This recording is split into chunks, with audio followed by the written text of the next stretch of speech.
Seguramente lo que más nos interesa a todos sea pues, el coronavirus y qué está pasando, por qué la gente está teniendo problemas y, sin duda alguna, pues soluciones. Todos queremos soluciones.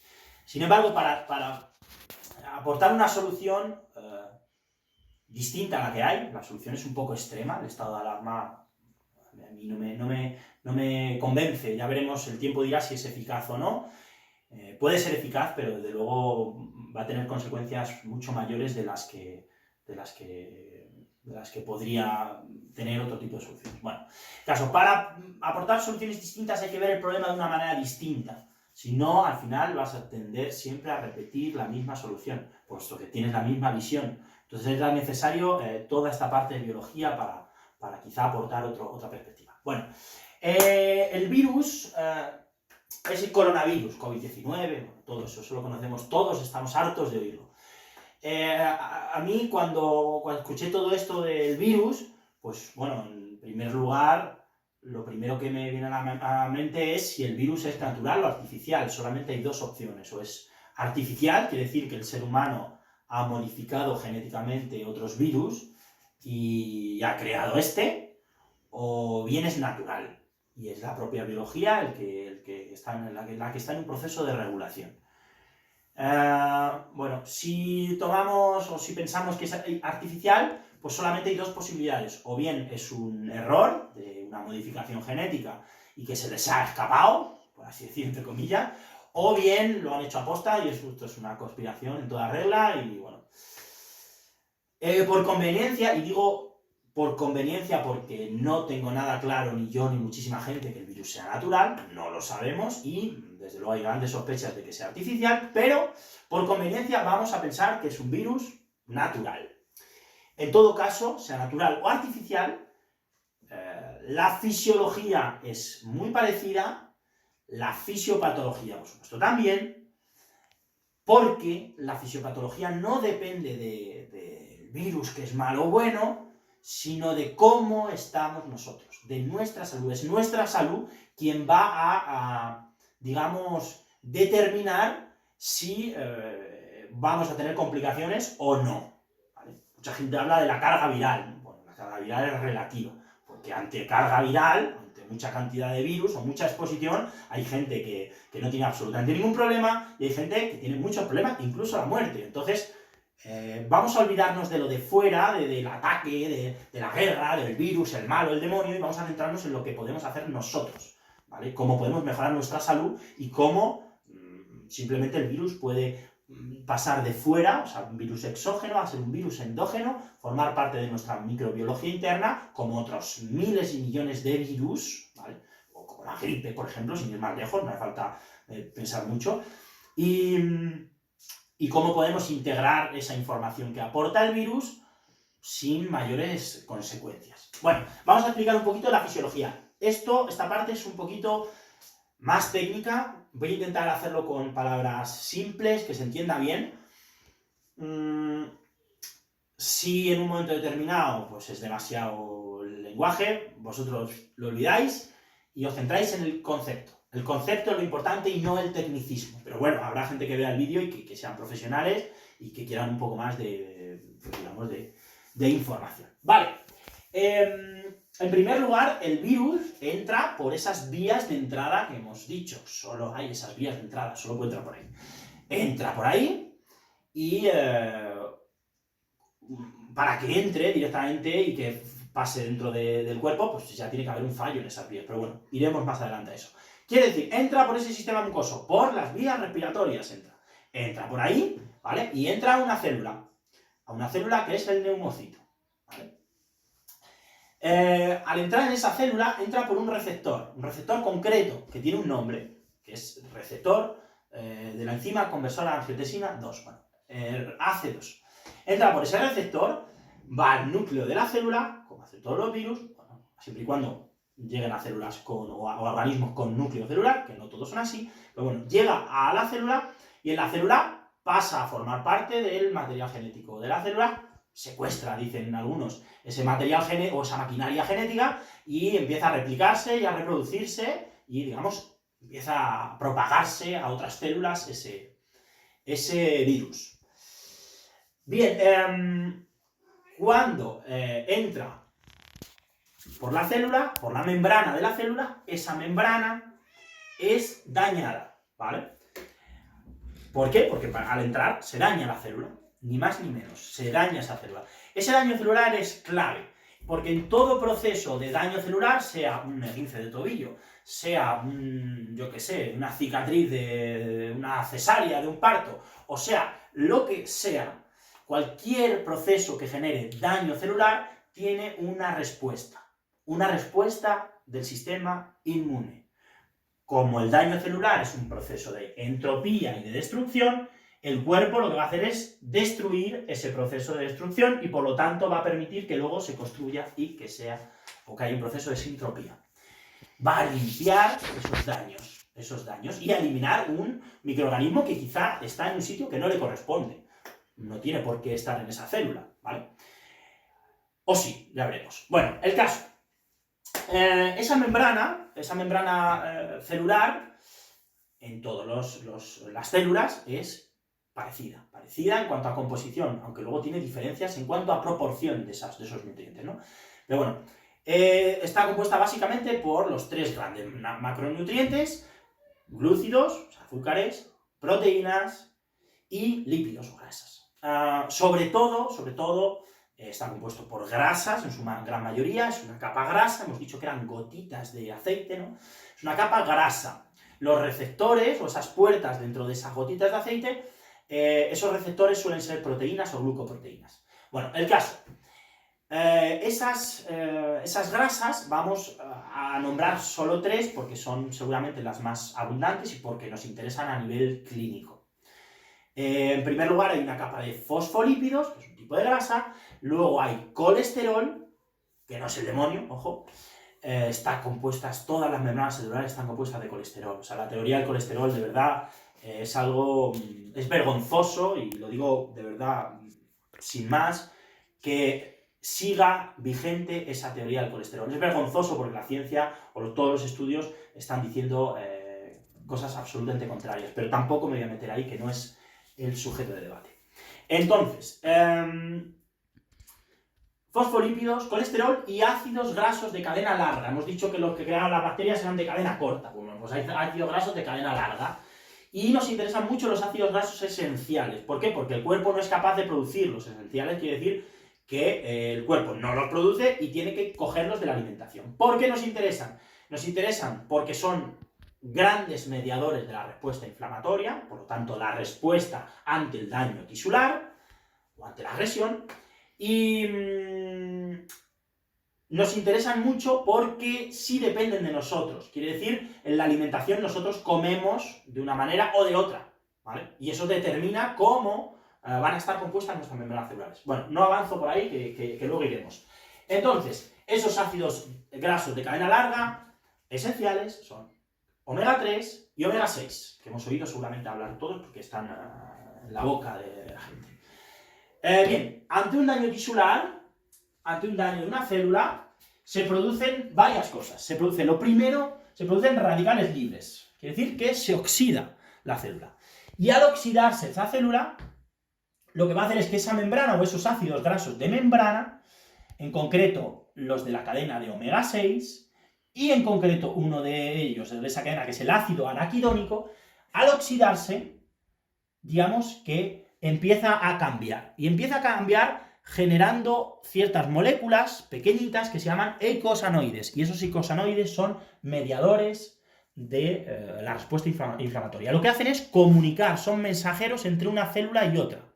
Entre una célula y otra aportan mensajes. Quiere decir, yo que soy una célula y tengo al lado otra que es mi vecina y otra que es mi vecina, cuando soy agredido, sufro una oxidación, un proceso de cambio, mi membrana sufre, y entonces voy a enviar mensajeros a las células de al lado para decirles, oye, que me han agredido, o que he sido agredida, he sido dañada. Entonces esas células y los vasos sanguíneos que llegan y todo ese mar interno cambia su metabolismo, cambia su manera de funcionar para, digamos, generar un proceso de entropía que compensa la entropía que supone un daño celular.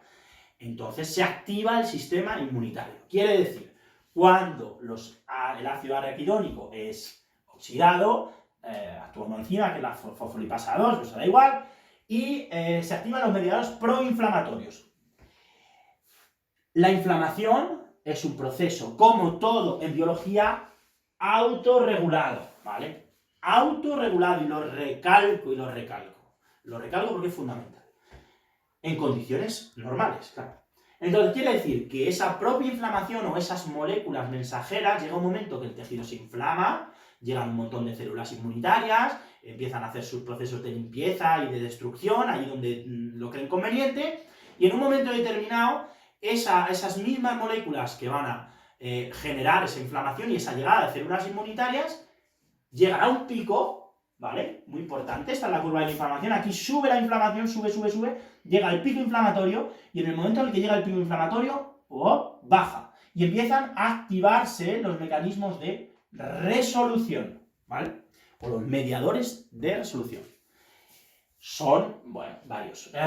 Y esos mediadores de resolución son derivados, o bien, de los omega 3, ¿vale? Que van a dar ciertos eicosanoides, resolvinas, malesinas, integrinas, lipoxinas y proteínas, y otros. Y esos mediadores de resolución van a hacer que en un momento determinado repare el tejido. Pero hemos dicho que esos mediadores inflamatorios, ellos solos son los que van a controlar la respuesta cuando llega a un pico o se resuelve. El ácido araquidónico, los omega 6, también, y es que eso es fundamental, también van a generar eicosanoides pro resolución. Quiere decir que en un momento dado, esto que está generando inflamación y llega a células inmunitarias, es todo esto de aquí, pues llega un momento que sube, ¡pop!, se bloquea y cambia el patrón y empieza a generar mediadores de resolución, igual que los que generan estos ácidos grasos omega 3. Es fundamental entender que el proceso de reparación de cualquier tejido es autorregulado, como todo en biología, como todo. Bien, aparte, otra de las respuestas ante ese daño celular, digamos que ante esa entrada del virus, como produce la replicación de su material genético y se empieza a reproducir, exactamente igual que si fuera una bacteria o parecido, pues hay otros mecanismos que se activan. Y el sistema inmune, digamos, ese sistema inmune va a activar, va a llegar células inflamatorias, retroalimentado con la llegada de mediadores inflamatorios, quiere decir que la inflamación o la apertura de las puertas llegan más células inmunitarias, y esas propias células inmunitarias van a hacer que lleguen más. Empieza a subir, ¿vale? Otro de los procesos, otra de las cosas que hace el sistema inmunitario que es muy importante es que genera fiebre. La fiebre, otro de los puntos clave que digamos, en medicina se bloquea constantemente, al igual que la inflamación, lo que va a hacer es impedir la replicación de virus y bacterias. En este caso nos interesan los virus. O sea, que el hecho de que se reproduzca el virus, el cuerpo tiene mecanismos para compensarlo. El virus que está generando daño tisular, daño y agresión a las células, por lo tanto, el proceso de entropía y de destrucción va a ser compensado con el sistema inmune con procesos de entropía, o sea, lo va a destruir. Y uno de los mecanismos que tiene para subir, digamos, todo ese proceso a nivel sistémico y no solo en una zona, o en el pulmón en este caso, es la fiebre. Vamos a entrar un poquito más en detalle en esas células inmunitarias. Nos interesan ciertas, por este tipo de respuesta ante una infección viral, y nos interesan algunas más que otras, y son de las que vamos a hablar, por una razón, y es que dentro de las complicaciones, pues hay algunas de estas células, o algunas de estas sustancias que liberan estas células que están, vamos, absolutamente desbordadas. Y eso es lo que genera pues, la muerte y la complicación. Bien, quiere decir que el proceso de entropía es mucho más fuerte y el sistema no es capaz de volver a la entropía y a la construcción y por lo tanto a la vida. No es capaz, es demasiado. No, el sistema o el cuerpo de esas personas no toleran una agresión tisular de ese calibre, ¿vale? Ahí está la historia. Entonces, como la agresión es mayor, pues el proceso inmunitario posterior es enorme Y llega un momento que eso acaba con la vida, desgraciadamente, de muchas personas. Bien, vamos con ello. Entonces, nos van a interesar 3 células inmunitarias. Nos van a interesar macrófagos y neutrófilos. Bueno, neutrófilos y macrófagos, porque los neutrófilos son los primeros en llegar a ese lugar de daño tisular. Nos interesan los macrófagos y nos interesan los linfocitos. Vamos a decir que macrófagos y neutrófilos pertenecen a una parte del sistema inmune, que es el sistema inmune innato, junto con todo este sistema de mucosas, que esto es sistema inmune innato, que llaman clásicamente, y los linfocitos, sean T o sean B, pertenecen al sistema inmune adquirido. El sistema inmune innato es el que hace, o es el que lleva una respuesta rápida ante una agresión, pues es el primero en actuar. Y el sistema inmune adquirido, el sistema inmune innato no son mecanismos realmente muy específicos, sin embargo el adquirido sí es muy específico en función a qué ocurre, qué tipo de microorganismo, qué tipo de daño hay, es más específico en función de la respuesta que va a dar, y es adquirido, quiere decir que tiene aprendizaje y que tiene memoria. El innato, sin embargo, es común a un montón de organismos, a un montón de especies, a un montón de vida. El adquirido es un poco más complejo, en el sentido en el cual pues tiene memoria, y sobre esa base se construye la teoría vacunal. Hablaremos un poquito solo de este tema. Bien, entonces, lo que ocurre es, llega y hay daño celular y replicación del virus y daño celular. Llegan los mediadores inflamatorios, sube la respuesta inmunitaria de las células, sube un poquito la fiebre.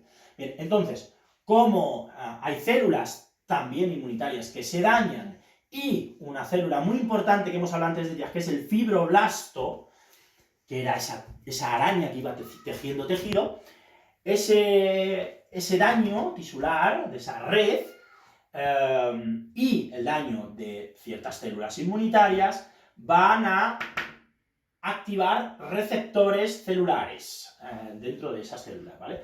Esos receptores nos vamos a centrar en 2, hay muchísimos, y la bioquímica o la biología molecular es compleja, y no soy ni mucho menos un experto en ello.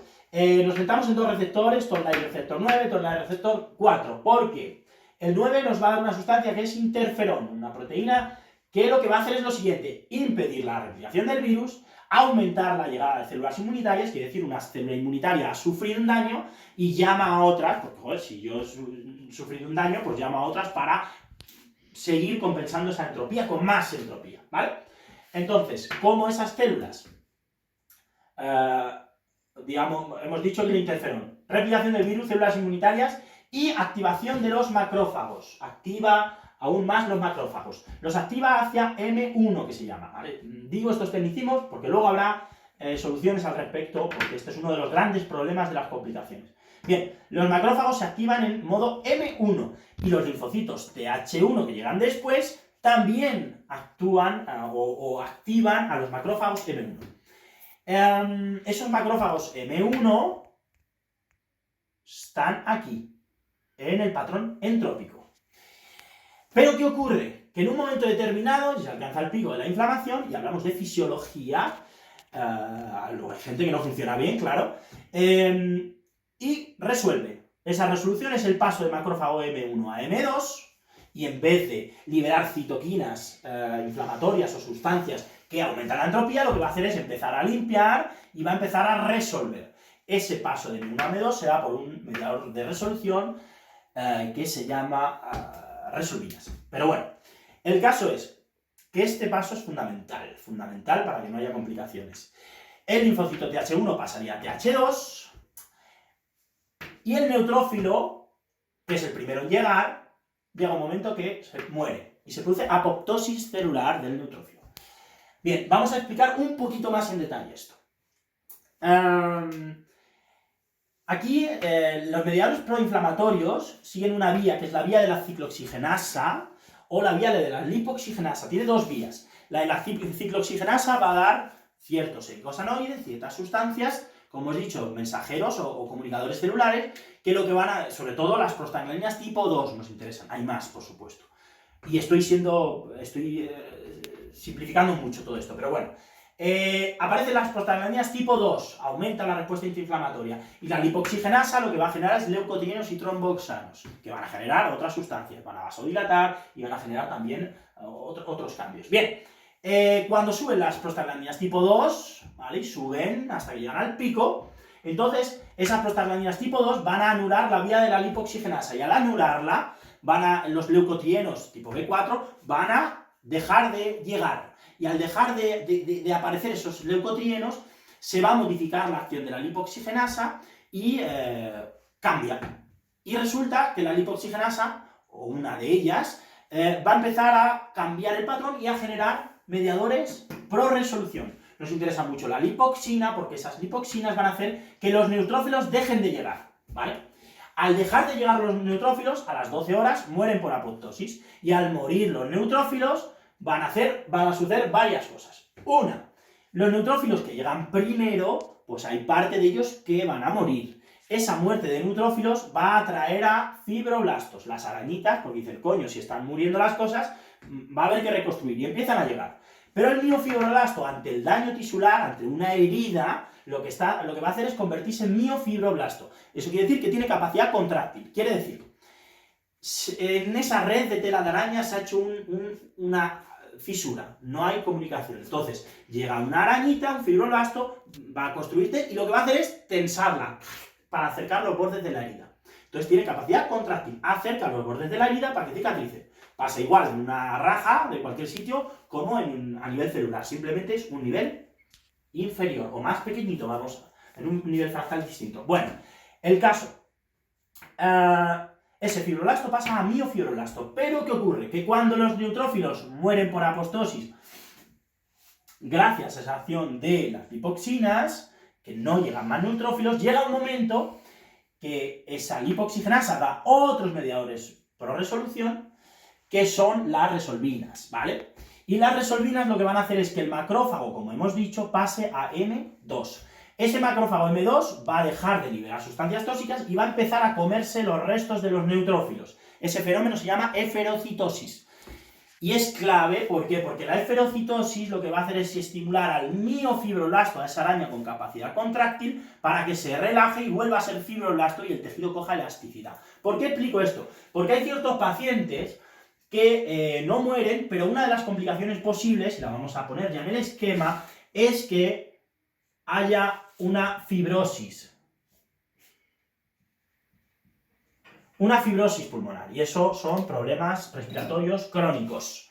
Es complicado. ¿Qué ocurre cuando el fibroblasto no es capaz de elastificarse? Quiere decir que el miofibroblasto se queda activo. Pues lo que ocurre es que en el tejido va a haber adherencias, y esas adherencias van a producir que el pulmón no pueda ventilar correctamente. Fibrosis. Primero se adhiere y luego se fibrosa, se rigidifica esa adherencia, ¿vale? Nosotros lo vemos mucho en clínica.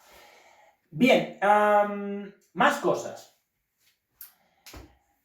Hemos dicho que se activa este receptor Toll-like receptor 9, ¿vale?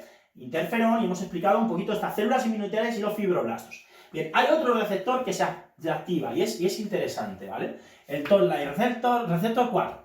Genera una sustancia que migra del citoplasma de la célula a el núcleo, se llama factor de necrosis, NF-kappa-beta. Ese NF-kappa-beta va a generar citoquinas o sustancias que van a aumentar la inflamación y por lo tanto generar entropía y por lo tanto destruir microorganismos que no queremos o destruir tejido o células infectadas. Y vuelvo a utilizar ese lenguaje, es que lo tenemos realmente metido muy dentro, y nos interesan mucho, porque nos interesa la interleuquina 1, la interleuquina 6 y el factor de necrosis tumoral alfa. ¿Por qué nos interesan? Porque en las complicaciones, y vamos a entrar con ello al apartado de fisiopatología, en las complicaciones lo que ocurre es que hay una inflamación enorme, ¿vale? Enorme. Y esa inflamación enorme está mediada por interleuquina 6 desbordada y por macrófagos M1 absolutamente desbordados. ¿Qué nos está diciendo? Bien, vamos a intentar darle realmente una perspectiva distinta a la o interpretamos de una manera diferente esta fisiología, porque esta fisiología la conoce todo el mundo, ¿eh? Quizá el matiz es que es un proceso autorregulado y eso es clave. ¿Por qué? En la mayoría de la gente no pasa absolutamente nada, hay infección, síntomas o pocos síntomas, mucho, no hay problema. Pero hay algunos pacientes que se complican, y mucho, ¿vale? Entonces, ¿qué ocurre? Los pacientes que se complican y que por lo tanto su inflamación o su entropía es enorme, eso lo que nos está diciendo es que el daño tisular es enorme. Nos está diciendo que esto, el daño tisular, es bastante importante, ¿vale? Entonces, ese daño tisular provoca muchos radicales libres, ¿vale?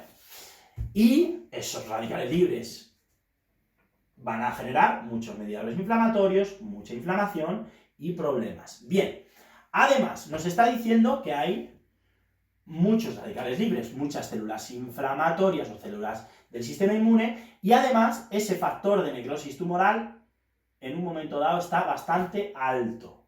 Nos está diciendo que hay una replicación del virus alta, ¿vale? Hay gente que tiene mucho más dañado todo este sistema, ¿vale? Y además, hay veces que se queda aquí bloqueado ese fibroblasto. Bueno, porque hay gente que va bien y gente que no va tan bien. Bien, en primer lugar, porque todo lo que entra en el cuerpo tiene que pasar por esas barreras. Quiere decir que el sistema mucoso común de ciertas personas está mal. Ese sistema mucoso común puede estar afectado en cualquiera de sus partes, pero nos interesa mucho lo que pasa aquí, porque hemos dicho que los microorganismos es la primera barrera y que tienen un rol fundamental en la regulación del sistema inmune. Ese rol van a construir mucosa, hay bacterias mucolíticas, van a construir las células de barrera o van a ayudar a ello. Sobre todo nos hemos dicho que nos interesaba ya lo ponemos, aunque es parte de las soluciones, lo ponemos que nos interesaba un ácido graso de cadena corta que es butirato, ¿vale? ¿Por qué? Porque ese butirato que se genera en el intestino, ese butirato va a migrar al sistema linfático, a una de las vías de circulación, y aparte de reconstruir la mucosa y sobre todo las células epiteliales del intestino, va a migrar ese butirato a otras mucosas y va a construir la barrera, o va a ayudar a construir la barrera y la mucosa de otros tejidos linfoides. Nos interesan las vías respiratorias.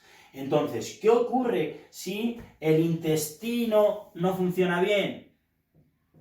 Pues que el sistema inmune o mucoso común no funciona bien, que los microorganismos, si los microorganismos están en desequilibrio, no se generan bien todas esas sustancias y por lo tanto el rol inmunitario disminuye.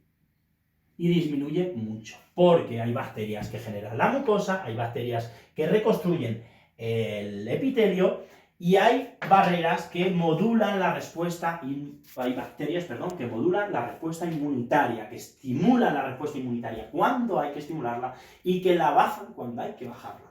Entonces es fundamental entender que hay ciertas cosas en esos pacientes que no están funcionando bien. Más cosas.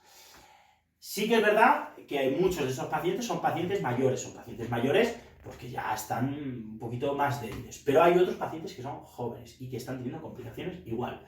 Entonces es fundamental entender cómo funcionan ciertos procesos. Más cosas. Otra cosa fundamental y es que este paso puede que nuestras membranas estén así. ¿Vale? Que haya mucho más ácido araquidónico, o por lo tanto omega 3, omega 6 que omega 3. Porque en la historia del ser humano, los omega 3, o cuando se empezaron a comer, han sido fundamentales, y los omega 6 también, por supuesto. Pero hay una ratio, quiere decir una cantidad de omega 6 por una cantidad de omega 3. Cuando la cantidad de omega 3 es muy inferior al omega 6, pues lo lógico es que hay una sobreexpresión de la respuesta inflamatoria. Para que nos hagamos una idea, el ratio ideal se estima en 1 omega 6 por 1 omega 3, incluso se acepta 5 omega 6 por 1 omega 3. Sin embargo, hay sociedades, o hay culturas, por ejemplo los estadounidenses, que tienen un ratio de 70 a 1, o en Europa de 20 a 1, incluso zonas de 50 a 1. Quiere decir que es muy variable la proporción de omegas en las membranas celulares y por lo tanto es muy variable la inflamación que tiene cada persona, ¿vale?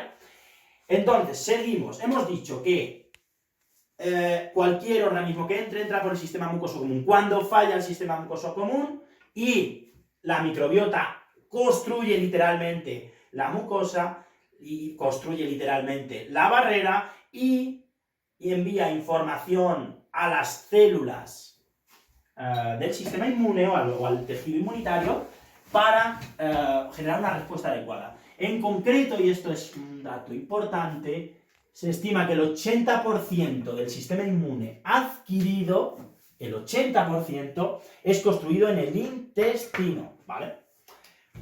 Así que es fundamental. Lo que ocurre es que los linfocitos B maduran gracias a la presentación de antígenos, quiere decir, entra alguna sustancia que no queremos, y las bacterias se lo presentan o le mandan información de esa sustancia a los linfocitos van a migrar a otras zonas, van a reconocer la respuesta, migran a otras zonas a través del sistema linfático otra vez, y esa migración, en concreto a los ganglios mesentéricos superiores de los linfocitos B, esa migración luego vuelven y son devueltos a la sangre, se activan esos linfocitos, y al ser activados van a ir a todo el sistema de mucosas, van a ir a la mucosa, por ejemplo, ahora nos interesa y mucho la mucosa respiratoria, y van a ir a esa mucosa y van a empezar a producir sustancias, inmunoglobulinas tipo A, que sirven de defensa, y vuelvo a utilizar ese lenguaje que no me gusta, pero sirven, digamos, para generar entropía siempre y cuando hay un proceso entrópico, porque si no, no hacen nada, en concreto están ahí esperando. Bien, entonces, sistema mucoso común, si falla hay problemas. El intestino, si falla hay problemas. En concreto hay un proceso que es realmente trascendental, y es que cuando se inflama el intestino porque comemos muy mal, porque tenemos mucho estrés, el estrés hace que las células de barrera se separen, ¿vale? Y dejen pasar de todo. Y destruyen la mucosa, por supuesto, y generan disbiosis, que es un desequilibrio en la microbiota, ¿vale? Este proceso sería disbiosis. Bien, cuando hay problemas aquí, que es la primera vía de entrada, pues al final, si tenemos en cuenta el intestino por su trascendencia en la construcción del sistema inmune y por su trascendencia en ese butirato y por lo tanto en las mucosas, células de barrera y el tejido inmunitario o en las células inmunitarias, cuando falla el intestino, lo que va a ocurrir es que del intestino va a ir al hígado, y en el hígado va a tener una sobrecarga de trabajo, porque no se ha hecho esa primera función de dejar pasar lo que quiero y lo que no quiero no funciona bien, las puertas están abiertas y entra todo. Entonces no nos interesa, hay muchísimos desechos del metabolismo bacteriano, hay muchos desechos o restos de comida sin digerir, y el hígado trabaja muchísimo, tanto aquí como aquí. Entonces, ¿qué ocurre? Que se generan muchas toxinas. Y cuando se generan muchas toxinas, quiere decir que hay mucha detoxificación, entonces la cantidad de radicales libres es mayor que la cantidad de antioxidantes. Llega un momento que lo es, al principio no lo es, pero llega un momento que sí. Esas toxinas van a generar otra cosa, que es una sobrecarga de los emuntorios. Y al entrar en una sobrecarga emuntorial, lo que va a ocurrir es que se va a producir una acidez del medio extracelular. Quiere decir que esos tóxicos, que son ácidos normalmente, producidos por este desequilibrio, van a generar acidez del medio extracelular, y eso que genera problemas, daño, esta acidez celular va a generar aún mucho mayor daño celular, si cabe. Bien, además, hemos dicho que ese exceso de antioxidantes y la agresión constante al intestino produce inflamación, produce un fenómeno de entropía. Entonces se genera una cosa que se llama inflamación crónica de bajo grado.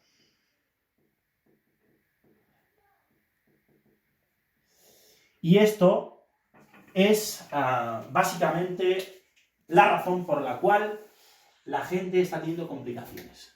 Quiere decir, como no funcionan bien las barreras y están en desequilibrio, al final entran más cosas de las que queremos, eso genera un proceso de entropía porque no está bien regulado y van a generar daño en otros tejidos y otros órganos. Y además, la capacidad de gestionar este proceso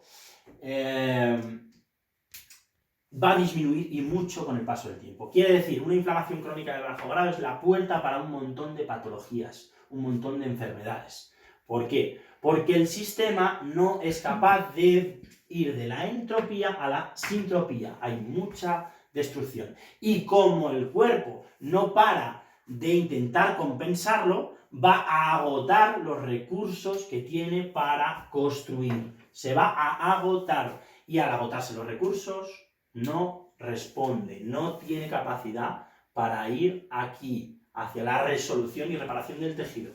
Entonces la entropía sube, sube la inflamación, sube, y no llega a resolver, ¿vale? Entonces esa es la razón por la cual todo esto se está complicando en ciertos pacientes. Evidentemente, sobre todo, se complican en pacientes que tienen patología previa, pero no siempre es así. Entonces, ¿qué hace la medicina? ¿Qué hace la medicina moderna? Bien, lo que estamos haciendo son varias cosas. Lo que estamos haciendo en primera fase de la infección, damos antiinflamatorios y luego lo que se están dando son corticoides. Y a veces se dan antibióticos. Bien, los antiinflamatorios actúan en dos sitios. Bueno, básicamente todo esto lo que está haciendo es bloquear la fisiología. Está bloqueando al sistema inmunitario. Está bloqueando la respuesta natural del cuerpo hacia una agresión. Y claro, hay pacientes que, como es muchísima la reacción y puede llevar a la muerte, tiene lógica, pero no siempre la tiene. Y la medicina, desgraciadamente, tiende a bloquear una y otra vez ciertos procesos fisiológicos. ¿Por qué? Porque aún no ha entendido que son procesos autorregulados en la mayoría de los pacientes, en la mayoría de la gente. Entonces, los antiinflamatorios van a actuar aquí, van a inhibir esta COX-2, la bloquean, y van a inhibir aquí la fiebre, con lo cual están inhibiendo la capacidad de volver a resolver esa inflamación, porque hemos dicho que es esta prostaglandina tipo 2 la que va a subir y va a aumentar en un momento el pico inflamatorio y va a bloquear luego la vía para que va a dar pie a la resolución. Además bloquean la fiebre, cosa que se hace constantemente. Eso es un debate continuo, no sé, no entiendo muy bien. Entiendo que si una persona tiene 42 de fiebre y hay un riesgo real por su vida, o si una persona tiene una inflamación en la garganta que realmente hay un riesgo vital, pues entiendo que se pueda modular o bloquear. Pero por norma, por sistema, lo único que trae es complicaciones, porque estás yendo en contra de la fisiología, estás bloqueando el proceso mismo. Y eso es un error, o por lo menos es mi forma de verlo. Entonces, hemos dicho que los antiinflamatorios bloquean aquí y aquí. Los corticoides bloquean un poco más arriba, bloquean aquí. ¿Vale? Y los antibióticos lo que van a hacer es digamos, resetear, destruir la mitad de la microbiota. ¿Vale? Están aquí. ¿Qué ocurre? ¿Por qué dan antibióticos? Porque hay veces que hay asociado al problema viral, hay asociada una infección bacteriana. Bueno, más cosas.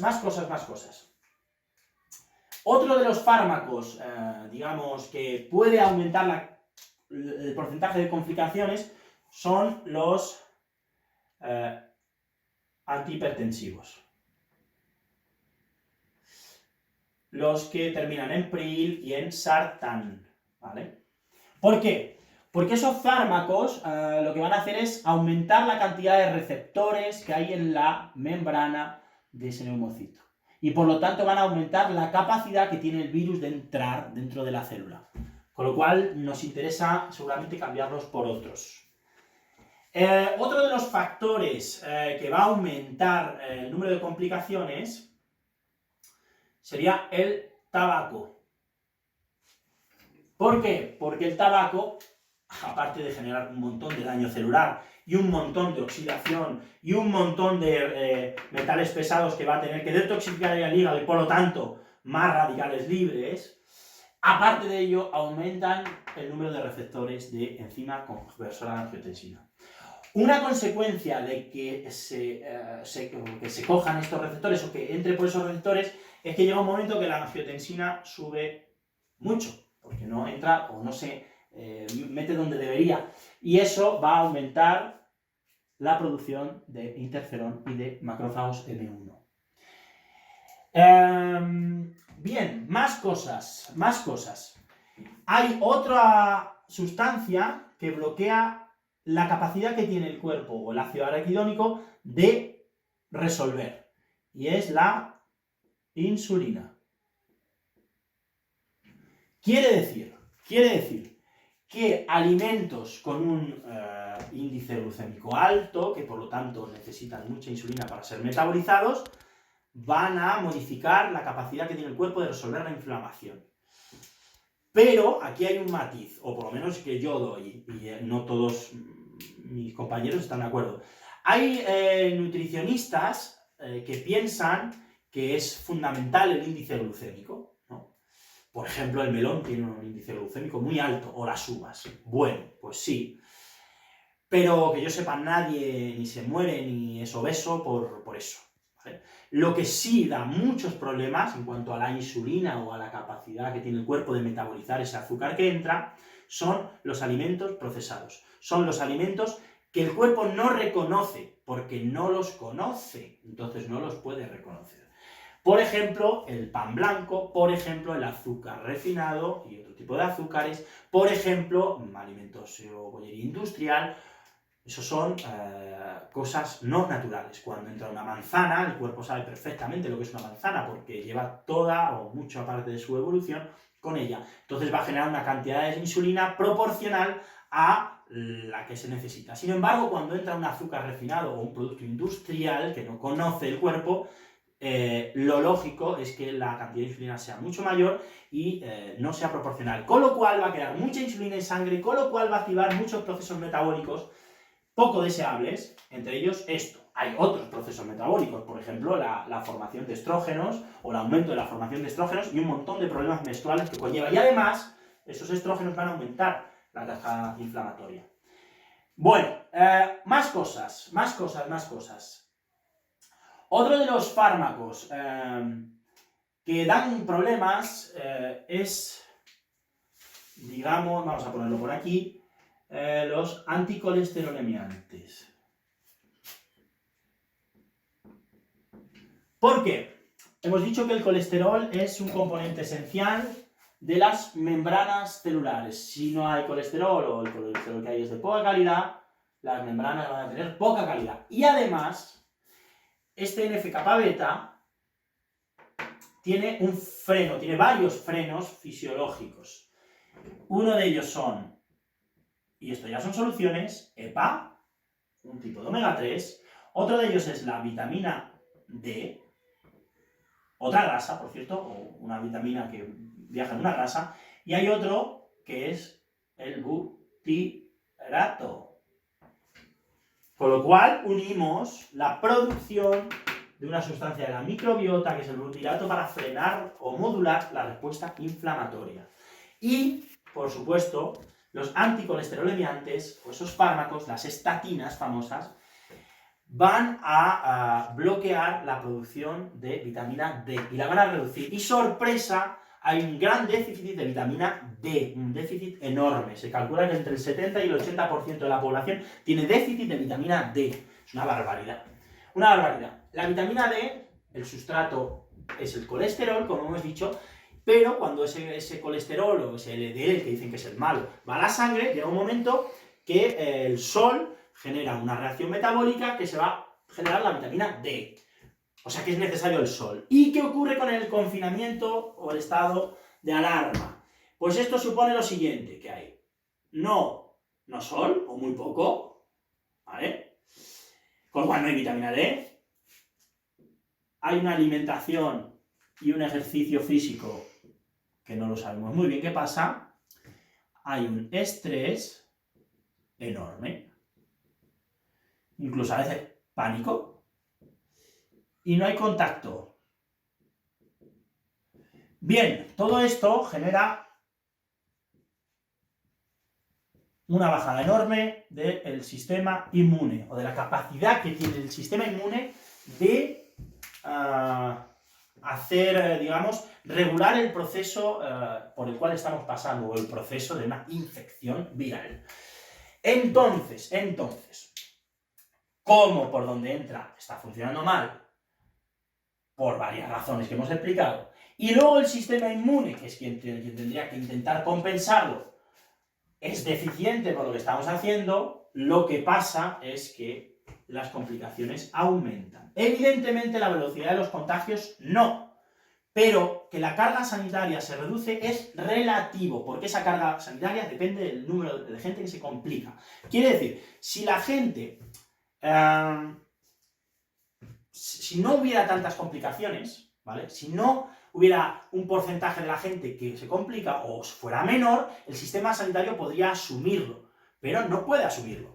Y no puede asumirlo porque hay gente que está aquí en una inflamación crónica de bajo grado y, o en un proceso hepático enorme, que puede dar lo mismo, o en una acidez del medio extracelular, que puede dar lo mismo, y lo vemos en clínica muchas veces, o su composición de la membrana celular es muy prooxidativa o proinflamatoria, o su sistema inmune está en una condición, digamos, de poco, digamos, de déficit inmunitario o de inmunodepresión, ¿vale? O sea que todos estos problemas nos llevan a que haya más complicaciones, más muerte y más fibrosis. Evidentemente hay menos contagios, pues porque seguramente haya menos.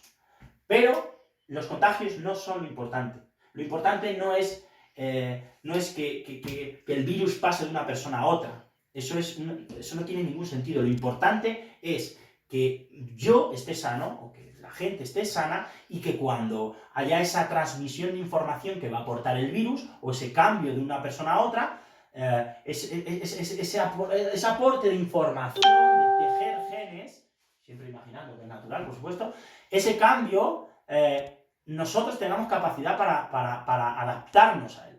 El problema es que hay gente que no es capaz de adaptarse por las razones que hemos mencionado a continuación. Porque el tejido no está bien, porque el sistema mucoso común no funciona bien, y por todo esto explicado a continuación. Bien, y con esto vamos a concluir la parte de fisiología y fisiopatología. En el siguiente vídeo, que serán las soluciones, o por lo menos las soluciones que puedo aportar yo, voy a intentar que sea más sencillo y que aúne o que integre todos estos conceptos. Como digo, no es un protocolo, ni mucho menos. Son cosas bastante lógicas y que van en favor de aumentar la salud, porque lo importante es mejorar la salud, y mejorando la salud, o sea, mejorando nosotros, pues vamos a poder gestionar todo tipo de cambios en el medio, sea un virus o sea cualquier proceso. Entonces, el objetivo de las soluciones irán enfocadas ahí, a mejorar la salud. En cada persona, pues la salud habrá que mejorarla en ciertos puntos.